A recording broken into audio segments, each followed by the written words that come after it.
Baik, selamat pagi Bapak Ketut Sunarwijaya SEMSI selaku dosen pengampu mata kuliah pengauditan internal. Perkenalkan, saya Gede Putus Sumandita Edi Saputra dari kelompok 13 akan mempresentasikan materi tentang gejala dan kontrol kecurangan manajemen.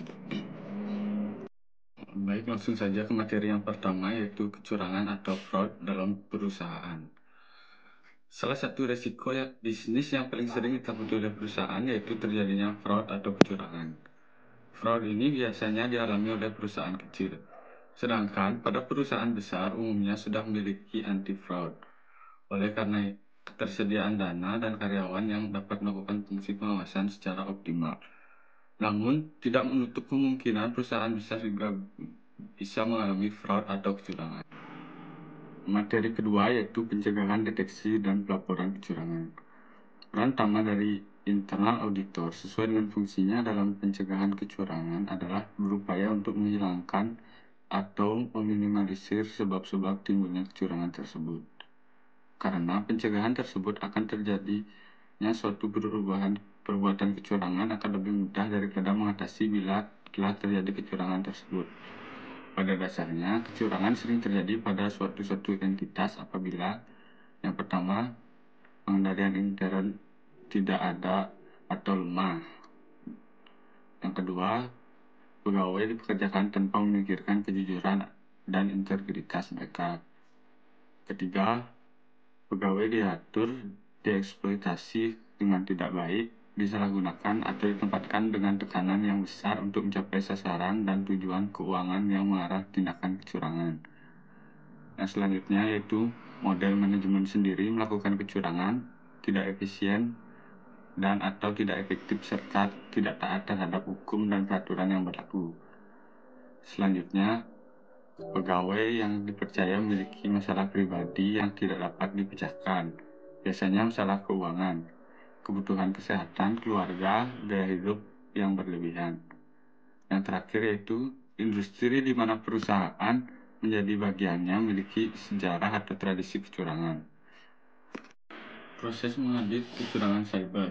Yang pertama, kerjasama dengan manajemen dan dewan direksi untuk mengembangkan strategi dan kebijakan cyber security. Yang kedua, mengidentifikasi peluang untuk memperbaiki kemampuan organisasi untuk mengidentifikasi, menilai, dan mengurangi risiko cyber security ke tingkat yang dapat diterima. Yang ketiga, mengakui bahwa risiko cyber security tidak hanya bersifat eksternal, menilai dan mengurangi ancaman potensial yang dapat timbul dari tindakan karyawan atau mitra bisnis. Yang keempat yaitu pastikan risiko cyber security terintegritas secara formal ke dalam rencana audit. Yang selanjutnya yaitu memperluas hubungan dengan komite audit dan dewan untuk meningkatkan kesadaran dan pengetahuan tentang cyber security. Nomor selanjutnya, kembangkan pemahaman tentang bagaimana teknologi dan tren yang muncul dapat mempengaruhi perusahaan dan profil risiko cyber security. Selanjutnya, mengevaluasi program cyber security organisasi terhadap cyber security NIST framework. Selanjutnya, carilah kesempatan untuk mengkomunikasikan kepada manajemen bahwa sehubungan dengan cyber security. Selanjutnya, tentukan bahwa kontrol cyber security dan cyber incident response harus menjadi prioritas manajemen puncak. Yang terakhir yaitu mengkaji setiap staf IT atau audit dan kekurangan sumber daya serta kurangnya teknologi atau alat pendukung. Program audit untuk pemeriksaan kecurangan. Pertama yaitu objek audit. Prosedur penjualan yang menjadi objek audit adalah bagian-bagian yang terlibat langsung bagian penjualan. Tujuan audit kecurangan pada kegiatan penjualan yaitu untuk mengidentifikasi jenis kecurangan apa yang terjadi terhadap kegiatan penjualan dan pencatatan piutang dalam perusahaan. Yang ketiga yaitu ruang lingkup audit kecurangan pada aktivitas bagian penjualan meliputi prosedur-prosedur, kebijakan penjualan, dan kelengkapan dokumen pendukung. Materi yang kelima, kontrol minimum. Kontrol menjadi sasaran yang positif untuk membantu manajemen mencapai tujuan dan sasarannya. Filosofi manajemen modern kontrol sebagai bantuan, bukan penyempit ruang gerak.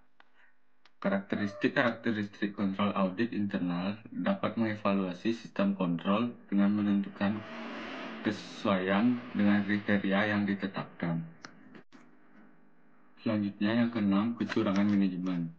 Kecurangan yang dilakukan oleh manajemen perusahaan secara umum berkaitan dengan kebijakan dan kinerja perusahaan. Kecurangan yang dilakukan oleh manajemen perusahaan dapat berbentuk pemberian informasi yang tidak wajar, baik itu pada laporan keuangan, produksi, dan kondisi non-produksi kepada kreditor, investor, petugas pajak, konsumen, maupun akuntan publik. Yang tujuh, kontrol kecurangan manajemen.